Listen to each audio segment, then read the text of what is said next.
সকলে বলি আলহামদুলিল্লাহ। আমাদের প্রিয় আসিফ ভাই, আমি তো ঢাকার মানুষ, আসিফ ভাই হচ্ছে সেই রাজশাহীর মানুষ। অনেক দূর থেকে রাজশাহী একটা বিভাগ, এরপরে ঢাকার একটা বিভাগ, এরপরে সিলেট আরেকটা বিভাগ, অনেক পরিশ্রম করে অনেক কষ্ট করে এই পর্যন্ত এসেছেন। আল্লাহ আমার প্রিয় ভাইয়ের হায়াত দারাজ করেন, পড়েন আমিন। আল্লাহ আমার প্রিয় ভাইয়ের কণ্ঠে বারাকা দান করে দেন, পড়েন আমিন। যুবক ভাইয়ের আলহামদুলিল্লাহ প্রিয় ভাইয়ের কথাগুলো এখন শুনছে। তরুণ প্রজন্ম আমার প্রিয় ভাইকে অত্যন্ত বেশি ভালোবাসে। আমার প্রাণ প্রিয় যুবক ভাইয়েরা আজকে অনেকে এসেছেন আমার আসিফ ভাইয়ের জন্য। আল্লাহ রাব্বুল আলামিন আমার আসিফ ভাইকে নেক হায়াত দান করেন, বলেন আমিন। সত্যিকারের মুমিন হিসাবে, মুজাহিদ হিসাবে সকলকে কবুল করেন, পড়েন আমিন। আসসালামু আলাইকুম ওয়া রাহমাতুল্লাহি ওয়া বারাকাতুহু। মুহতারাম হাজিরিন, দিগলবাগ উত্তর মহল্লা ইসলামী যুব সংঘের তাফসীর কোরআন মহাসম্মেলনের আজকের মাহফিলের প্রধান আকর্ষণ সারা বাংলার মসজিদের মুফাসসির, হাজারো যুবকের আইডল, বিশিষ্ট ইসলামী চিন্তাবিদ হযরত মাওলানা হাফেজ আব্দুল আসিফ সাহেব ঢাকা। আমার কথা খুবই শর্টকাট, আমি লম্বা সময় নিব না, because time is too short. রাত অনেক বেশি হয়ে গিয়েছে। 2 নাম্বার কথা, যদি মুসলমানদের বিজয়কে আমরা নিশ্চিত করতে চাই, আমাদেরকে একটা কথা মাথায় রাখতে হবে, ইউনিটি ইন ডাইভার্সিটি।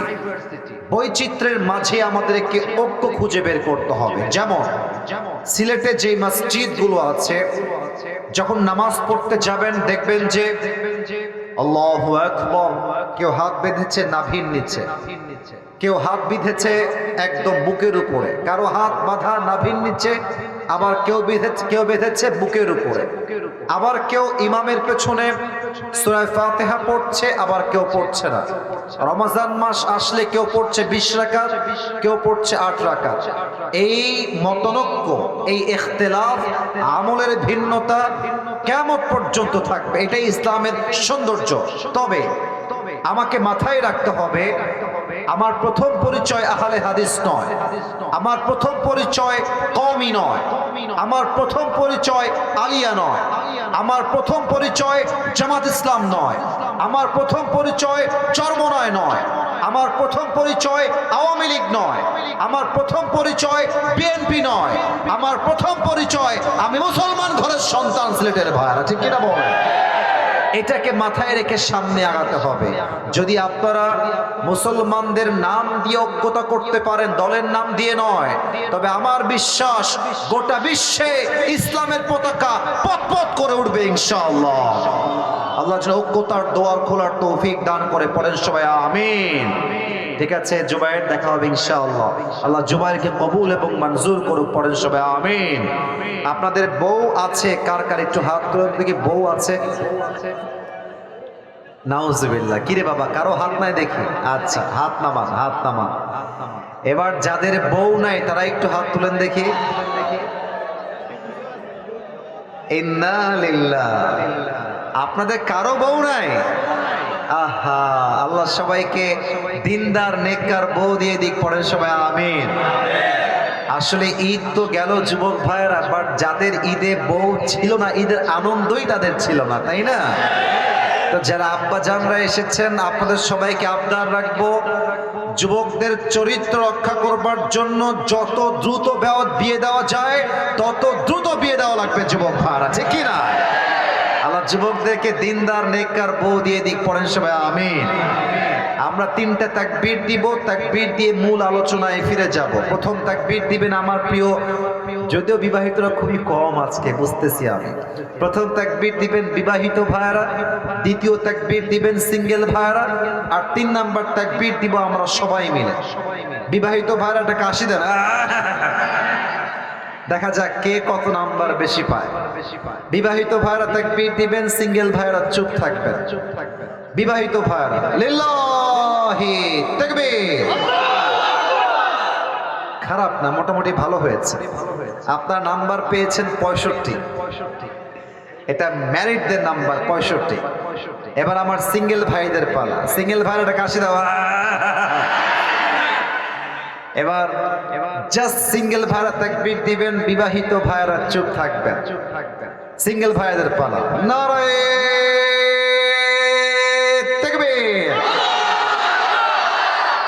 বিবাহিত ভাইয়েরা আমাকে মাফ করে দেবেন। আজকে আমার সিঙ্গেল ভাইয়েরা 80 নাম্বার বেশি পেয়ে পাশ করেছে, ঠিক কিনা বলেন? এবার আমরা সবাই মিলে একটা তাকবীর দিব এমন জোরে যে তাকবীরের ঠেলায় আমি আসিফ হুজুর স্টেজ ভেঙে উল্টে নিচের দিকে পড়ে যাব। দেখা যাক কার গায়ে কত জোর আছে, কোনো ভাগাভাগি নাই, সবাই মিলে সবাই একটা তাকবীর দিবেন জাস্ট কাশি দিয়ে। দেখা যাক তাকবীরের আওয়াজ কত জোরে হয়। নারায়ে তাকবীর। আল কোরআনের আলো, আল হাদিসের আলো,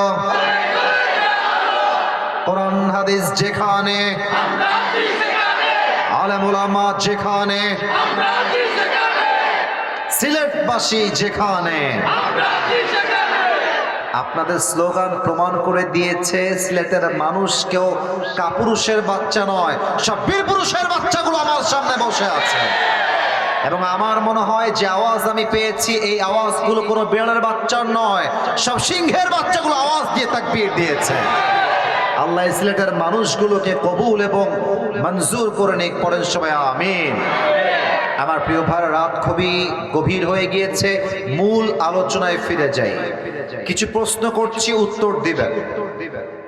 বলেন তো সবাই, আমাদের রব একজন, তিনি কে? আর একটু জোরে, আমাদের রব একজন, তিনি কে? আচ্ছা। 2 নাম্বার, আমাদের ধর্মের নাম কি? আমাদের ধর্মীয় কিতাবের নাম কি? এটা একটু আস্তে আওয়াজ পেয়েছি। ধর্মীয় কিতাবের নাম কি? সর্বশেষ উত্তরটা আমি সকলের জবান থেকে দুরূদ সহ শুনতে চাই। আমাদের সকলের প্রিয় নবীর নাম হলো মুহাম্মদুর রাসূলুল্লাহ সাল্লাল্লাহু আলাইহি ওয়াসাল্লাম। বলেন তো, আল্লাহ কি শুধু আমাদের না সবার? ইসলাম কি জাস্ট আমাদের না সবার? কোরআন কি জাস্ট আমাদের না সবার? নবী কি জাস্ট আমাদের না সবার? তার মানে এমন একটা আল্লাহ পেয়েছি যে আল্লাহ সবার, এমন একটা ধর্ম পেয়েছি যে ধর্ম সবার, এমন একটা কিতাব পেয়েছি যে কিতাবটা সবার, এমন একটা নবী পেয়েছি যে নবী সবার নবী। সুবহানাল্লাহ পড়ে। আজকে আমাদের আলোচনার মূল বিষয়বস্তু হচ্ছে আমার নবীর জীবনের 3টা সাবজেক্ট নিয়ে অল্প সময় কথা বলতে চাই। সিলেটের ভাই, লুক অ্যাট মাই 3 ফিঙ্গার্স, 3টা আঙ্গুল দেখবেন, and you have to answer me very loudly, আওয়াজ করে উত্তর দিবেন।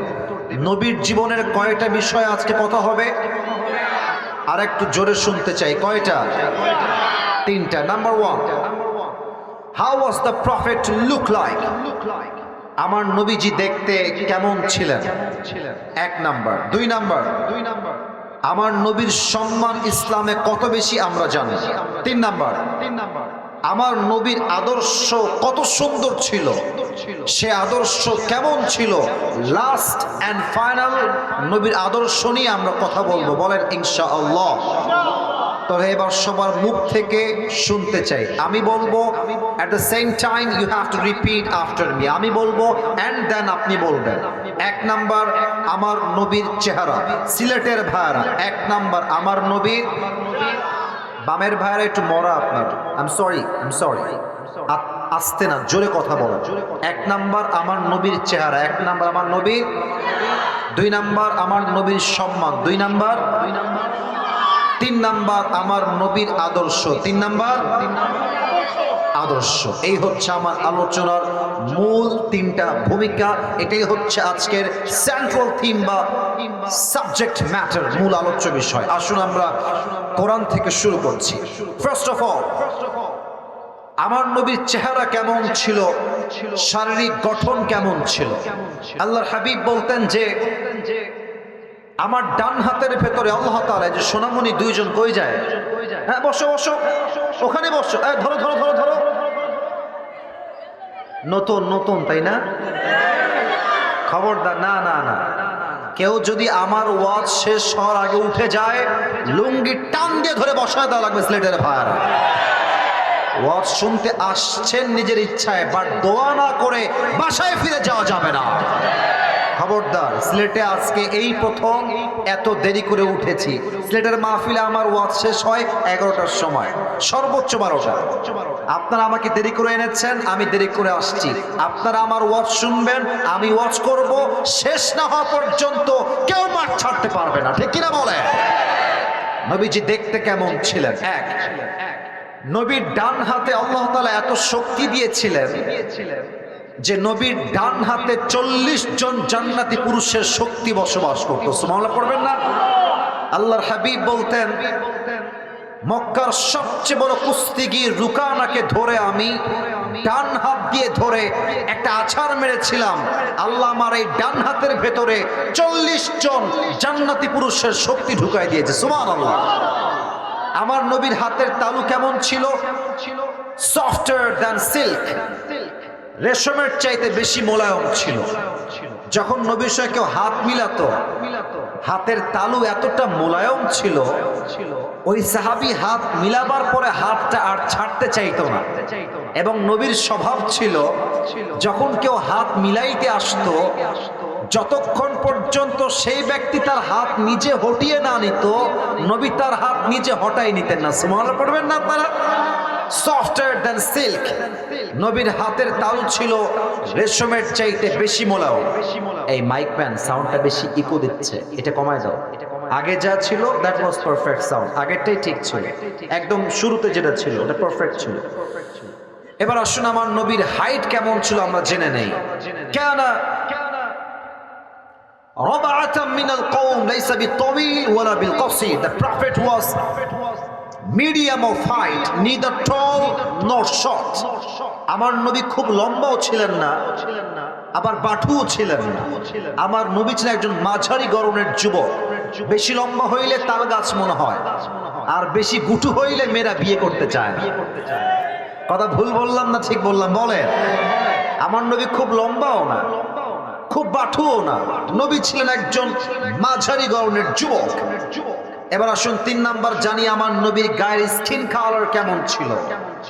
হাদিসে আসছে, কানা আযহারুল লাw, the prophet was bright colour. আমার নবীর গায়ের চামড়ার রং ছিল লাবণ্যময় সুন্দর। সুবহানাল্লাহ পড়বেন না? এবার একটা এক্সাম্পল মনে পড়ে গিয়েছে, উদাহরণ, বাট আমার মনে হচ্ছে আপনারা উদাহরণটা খারাপ দিকে নেবেন। আমি কি দিব নাকি দিব না? আপনার মাইন্ড করবেন না তো আবার কেউ? এটা বোঝাবার স্বার্থে বলছি। সিলেটের ভাই, হ্যাঁ, ডোন্ট মাইন্ড। আরে বন্ধুত্বের মাঝে কোনো মাইন্ড করলে চল না যুবক ভাইরা, ঠিক কিনা বলেন? আপনারা আমার ভাই, আপনারা আমার ভালোবাসার মানুষ। আচ্ছা, আপনারা অস্ট্রেলিয়ার নাম শুনেছেন? এই যে কথা না বললে তো ওয়াজ করা যায় না। নাম শুনেছেন? পাকিস্তান নাম শুনেছেন? কে তো বউ নাই তোমাদের, বুঝতে পারতেছি। একটা অপশন দিচ্ছি, দেখি তোমরা কোনটা চুজ করো। একটা হচ্ছে অস্ট্রেলিয়ার একজন মেয়ে যে দেখতে সাদা সুন্দরী, মাইন্ড খারাপ দিকে নেবা না, জাস্ট এক্সাম্পলটা বোঝো। সাদা সুন্দরী, এটা তোমাকে দিলাম পাত্রী হিসেবে একটা অপশন। আর একটা মেয়ে দিলাম যে মেয়েটার বাসা হচ্ছে, she is originally from Pakistan. Say just সাদা সুন্দরী নয়, সে হচ্ছে লাবণ্যময় সুন্দরী। এবার ডিসিশন তোমার হাতে, তুমি কি সাদা সুন্দরী বিয়ে করবা না লাবণ্যময় সুন্দরী বিয়ে করবা? That is my main point. সাদা সুন্দরী দেখতে সাদাই লাগে, বাট লাবণ্যময় সুন্দরীতে বিয়ের জন্য মায়া কাজ করে, ঠিক কিনা বলে? তা আমার নবী সাদা সুন্দর নন, আমার নবীর গায়ের রং ছিল লাবণ্যময় সুন্দর। সুবহানাল্লাহ পড়বেন না আপনারা? আল্লাহু আকবার। আল্লাহর হাবিব বলতেন, আলা মালিহুন ওয়া আখি ইউসুফা সবিহুন। আমি নবী হলাম লাবণ্যময় সুন্দর, আমার ভাই ইউসুফ হচ্ছে সাদা সুন্দর। সুবহানাল্লাহ পড়বেন না আপনারা? আচ্ছা, এবার আমার টুপি খুলবো না, জাস্ট ইঙ্গিত দিচ্ছি, আপনার নাম বলবেন। এটা পেছনে আমার কি? চুল। এটার নাম কি? নবীর চুলের কাটিং কেমন ছিল? 3টা পয়েন্ট বলছি, একটু মাথায় ঢুকায় নেন। এক হচ্ছে নবীজির চুলের কাটিংটা সবসময় বেশিরভাগ সময় বড়ই থাকতো, কানের লতি বরাবর, কানের মাঝ বরাবর, আও ইলা মানকিবাইহি, কাট বরাবর। এই কাটিংটার নাম হচ্ছে বাবরি কাটিং। আর আজকালকার যুবকরা কি কাটে? ডানেও চুল নাই, বামেও চুল নাই, মাঝখানে সজারুর মতো খাড়া খাড়া। এটার নাম দিয়েছে আমি ঘোড়া কাটিং। আর 2025 সালে এটার নাম হবে টিকটক কাটিং।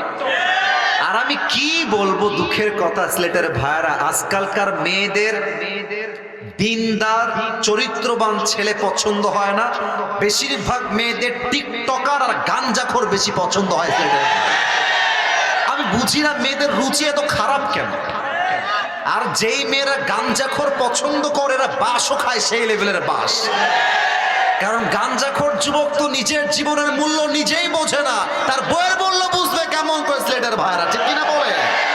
আমার নবীর চুলে কাটিং ছিল বাবরি কাটিং, দেখতেই মনে হতো বীর পুরুষ হাঁটছে, সুবহানাল্লাহ পড়ে। আচ্ছা এবার আমার দিকে তাকান তো, এটা আমার মুখে কি? এটা হটিয়েছি, উত্তরটা জোরে চাই, এটার নাম কি? সিলেটের ভাইরা, আমাকে দাড়িতে অসুন্দর লাগছে না সুন্দর লাগছে? আপনার মনে হয় আমাকে পাম দিচ্ছেন না সত্য বলছেন? তো আসতে কেন? অসুন্দর না সুন্দর? আনস্মার্ট না স্মার্ট? দাড়ি যে রাখে সে একজন বীর পুরুষের সন্তান। অনেক মেয়ে দেখবেন দাড়ি রাখলে গা ছিটকায়, নাক ছিটকায়। অনেক মেয়ে আবার দাড়িওয়ালা ছেলে দেখলে বিয়ে করতে চায় না। আপনি যেহেতু সিলেটের মানুষ, ভদ্রতা বজায় রেখে চলতে হবে আপনাকে। যেই মেয়ে বলবে যে আপনাকে দাড়ি রাখার জন্য আপনাকে আমার পাত্র হিসেবে পছন্দ হচ্ছে না, আপনি বলবেন যে ও আচ্ছা আপনার পছন্দ হচ্ছে না আপু দাড়ির জন্য, আচ্ছা ঠিক আছে, নট এ বিগ ডিল। একটা কথা আপনার সঙ্গে বলবো, আপু প্লিজ একটু সাইডে আসেন, 1 মিনিট, জাস্ট 1 মিনিট। আপু যখন সাইডে আসবে, আপুকে ভদ্রতার সাথে বলবেন যে আপু, যেহেতু আপনার নবীর সুন্নাহের দাড়ি পছন্দ হচ্ছে না, তো আমার মনে হয় আপনার মতো মেয়ের জন্য আমার মতো দাড়িওয়ালা বীর পুরুষ পারফেক্ট হবে না।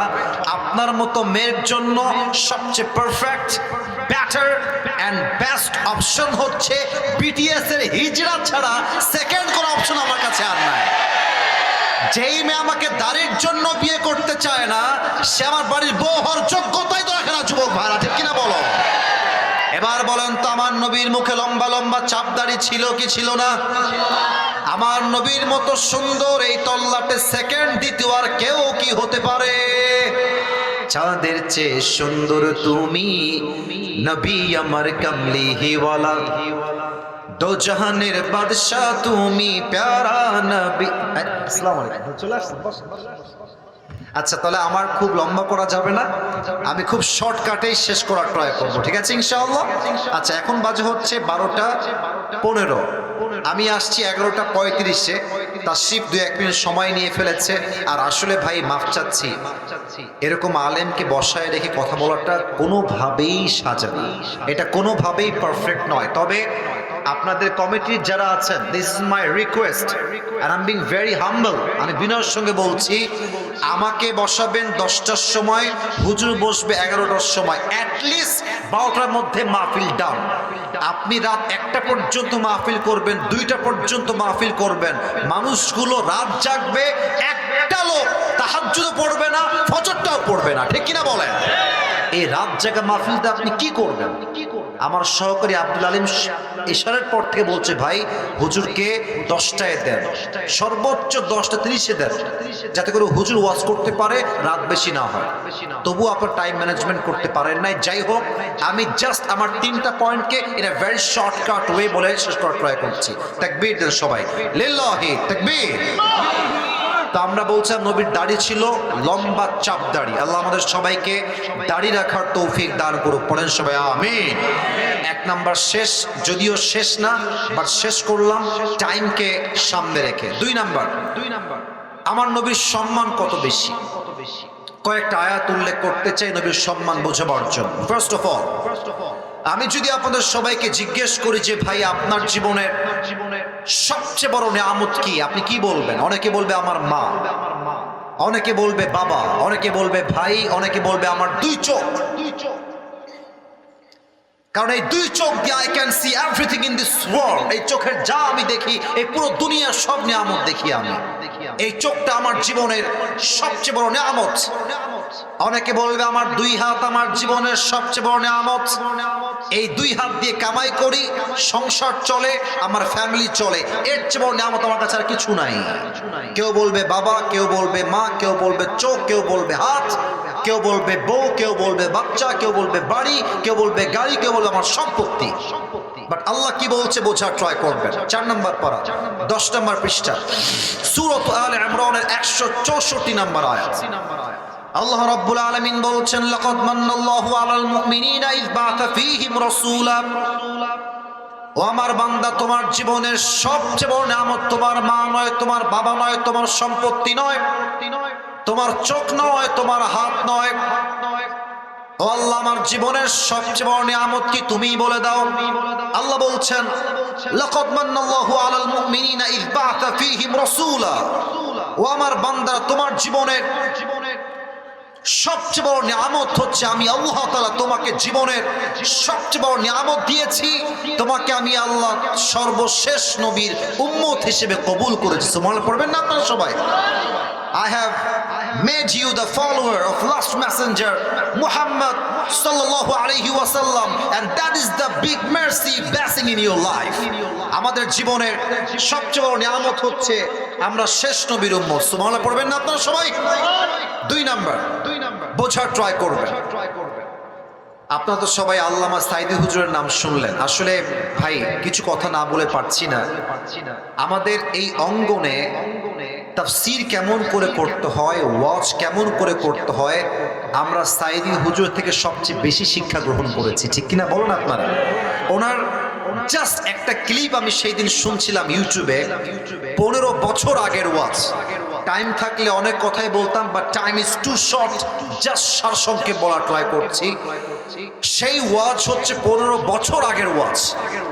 বাট আমি যখন ওয়াজটা দেখছিলাম ইউটিউবে, তার কথা, তার ভাষা, তার শব্দ চয়ন, তার প্রোনাউন্সিয়েশন, তার উচ্চারণ, ওয়াজটা শুনে মনে হচ্ছে সাইদি হুজুর আজকে 2025 সালে বসে ওয়াজ করছে। আল্লাহু আকবার! এত সুন্দর ভাষাটা। উনি একটা কথা বললেন যে আমাদের নবী হচ্ছেন এমন একজন নবী, যেই নবী মৃত্যুর সময়ও সম্মান পেয়েছে। সুবহানাল্লাহ পড়বেন না আপনারা? যেই দিন নবী মারা যাবেন, ঠিক ফজর নামাজের পরে জিবরাইল আসছে, এসে বলছে, আসসালামু আলাইকা ইয়া রাহমাতাল লিল আলামিন। নবী হে, আপনাকে সালাম। তবে এই সালামটা আমি আপনাকে দেই নাই, বরং আল্লাহ তাআলা আরশে আজিম থেকে এই সালামটা আপনাকে পাঠিয়ে দিয়েছে। সুবহানাল্লাহ। নবী আপনি কেমন আছেন? আপনি কেমন আছেন?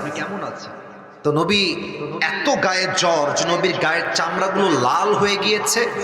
নবী একবার জ্বরের যন্ত্রণায় ডান পাশ হচ্ছেন, বাম পাশ হচ্ছেন। সমস্ত অভিযোগকে ভুলে নবীজি বলছে, আলহামদুলিল্লাহ, আল্লাহ আমাকে অনেক ভালো রেখেছে। জিবরাইল, বলো কি করতে এসেছো, কি কাজ আমাকে বলো। জিবরাইল ডাক দিয়ে বলছে, ইয়া রাসূলুল্লাহ, ইয়া হাবিবাল্লাহ, আজকে আমি একা আসি নাই, একজন মেহমান আপনার কাছে আসছে। মেহমান আসছে, কে সেই মেহমান? বলছে ইসমুহু মালাকুল মউত। আজকে মালাকুল মউত আপনার মেহমান হয়ে এসেছে।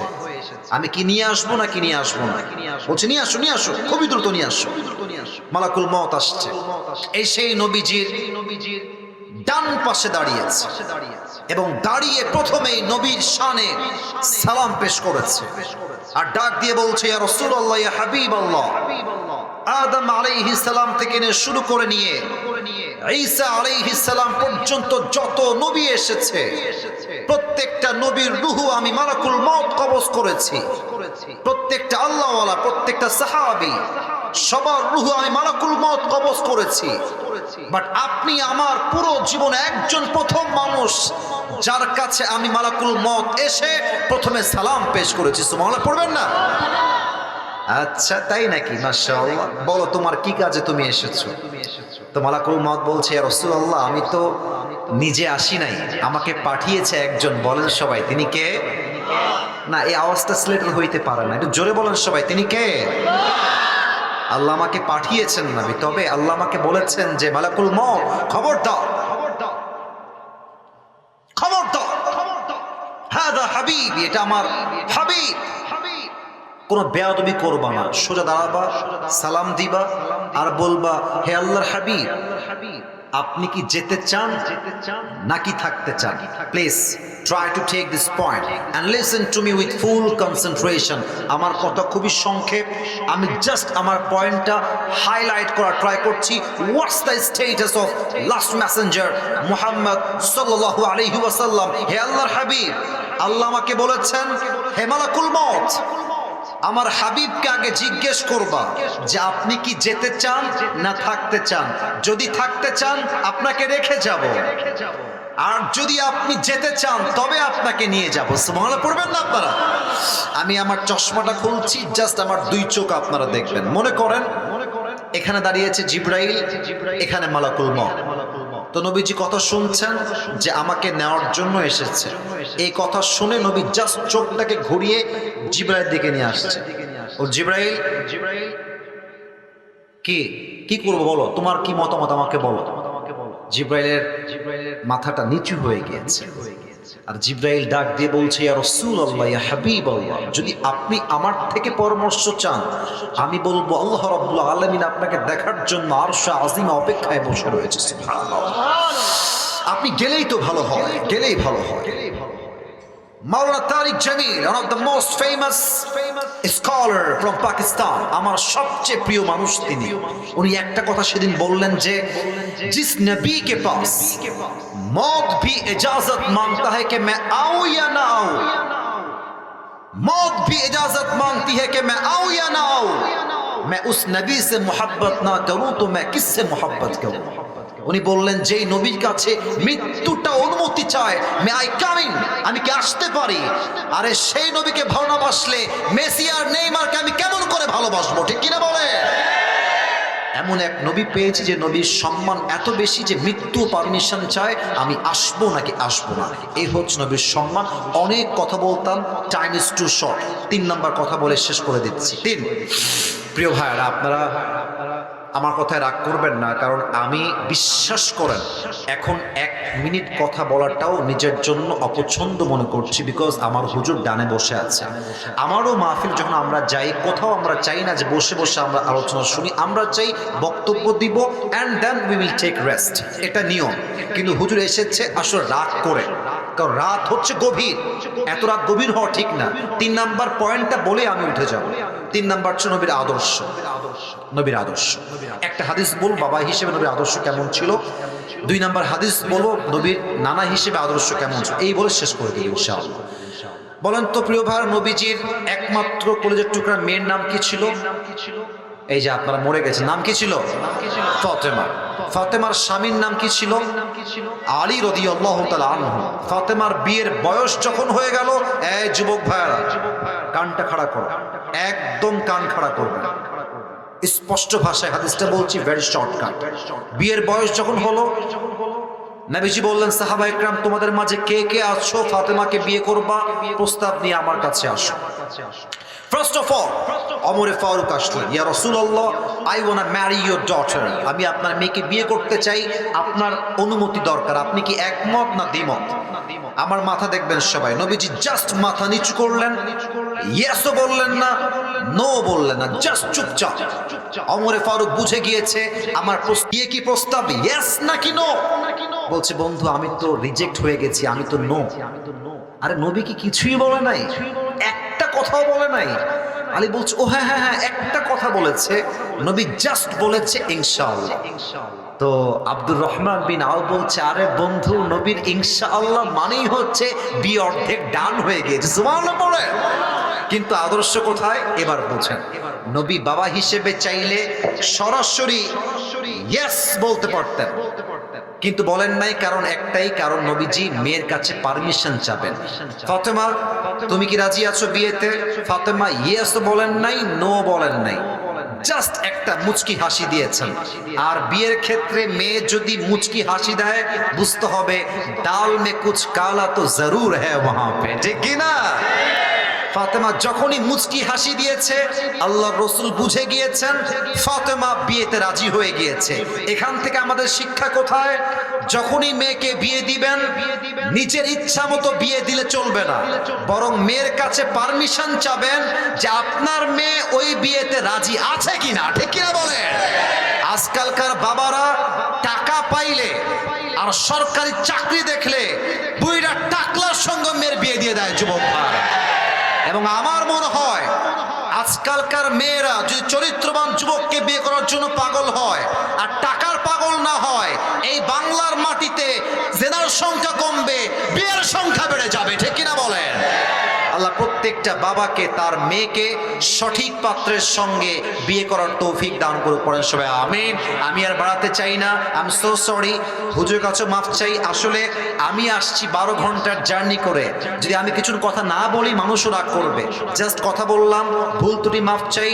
আল্লাহ আমাদের সকলকে সে কথা অনুযায়ী আমল করার তৌফিক দান করুক, পড়েন সবাই আমিন। ওয়া আখির দাওয়ানা আলহামদুলিল্লাহ।